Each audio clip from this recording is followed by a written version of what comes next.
Hi everyone. सो आज हम एक पैराजम्बल सॉल्व करेंगे। देखो, पैराजम्बल सॉल्व करने में इंपॉर्टेंट क्या होता है कि या तो हम स्टार्टिंग स्टेटमेंट फाइंड कर ले या फिर हम पेयर्स बना ले। तो हम ट्राई करेंगे स्टार्टिंग स्टेटमेंट फाइंड करने की। अगर ए की बात करें तो ए बट से स्टार्ट हो रहा है, नहीं हो सकता।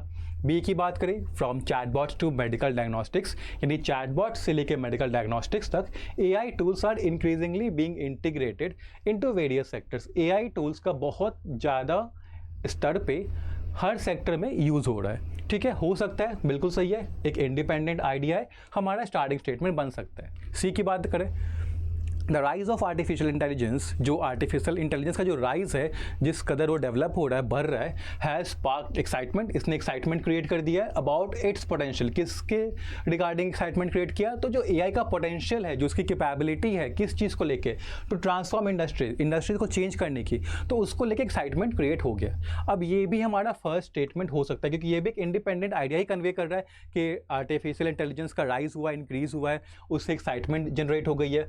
एक्साइटमेंट किसको लेके है? कि जो एआई का पोटेंशियल है कि इंडस्ट्रीज को चेंज कर देगा। अब यहाँ पे ध्यान दो, यहाँ पे आर्टिफिशियल इंटेलिजेंस पूरा लिखा हुआ है, फुल फॉर्म। ठीक है, वही यहाँ पे एआई शॉर्ट फॉर्म में लिखा है।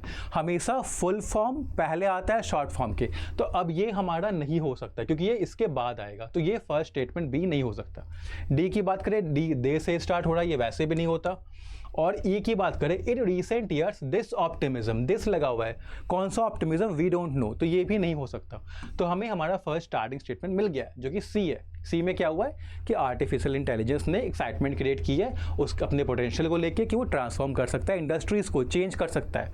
अब सेकंड क्या आएगा? तो देखो, यहाँ पे ऑप्टिमिज्म की बात हुई थी। ऑप्टिमिज्म यानी कि जो आशा क्रिएट हुई है, आशा किस चीज़ को लेकर क्रिएट हुई है? इंडस्ट्रीज को ट्रांसफॉर्म करने के। ठीक है, तो सी के बाद आएगा ई।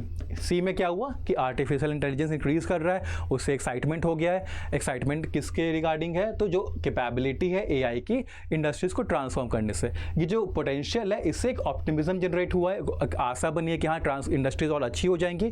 तो ये ऑप्टिमिज्म वाला जो सेंटेंस है वो सी के बाद आएगा। अब ई में क्या लिखा है कि रिसेंट ईयर्स में ये जो ऑप्टिमिज्म है, यानी जो ये है, इसकी ऑप्टिमिज्म की बात हो रही है, इसको इंक्रीज किसने किया? Has been fuelled by rapid advances in machine learning and data processing. ये ऑप्टिमिज्म और बढ़ा है, और बढ़ने का कारण क्या है? जो डेवलपमेंट्स हुए हैं मशीन लर्निंग और डेटा प्रोसेसिंग में।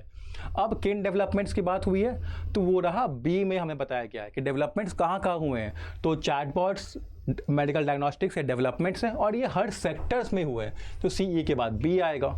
ठीक है, अब यहाँ पे देखो आता है बट, क्योंकि यहाँ पे सी ई बी तक तो हम पॉजिटिव बात कर रहे थे एआई की। बट क्या कर रहा है? अब थोड़ा सा नेगेटिव परसेप्शन ला रहा है कि जितना हाइप क्रिएट हो रहा है, हाइप मतलब कि हाँ एआई बहुत सारे इंडस्ट्रीज को ट्रांसफॉर्म कर देगा, जो ऑप्टिमिज्म है वो हाइप है, फिर भी बहुत सारे एक्सपर्ट्स वार्न करते हैं, कॉशन देते हैं कि एआई एक सिल्वर बुलेट नहीं है, मतलब सारे प्रॉब्लम्स की एक सॉल्यूशन एआई नहीं है। ठीक है, तो बी के बाद आएगा ए, और फिर आएगा लास्ट में दे। दे क्यों? क्योंकि जो एक्सपर्ट्स है उन्हीं के लिए दे यूज़ हुआ है, कि एक्सपर्ट्स ने वार्न किया है। साथ ही वो ये आर्ग्यू करते हैं, ये बोलते हैं कि ओवर डिपेंडेंस, अगर हम बहुत ज़्यादा डिपेंडेंट हो गए एल्गोरिदम्स पे, इससे जॉब डिस्प्लेसमेंट होगी और बायस्ड हो जाएगा हमारा डिसीजन मेकिंग। तो ए के बाद आएगा आपका डी। तो सी ई बी ए डी हमारा करेक्ट सीक्वेंस है।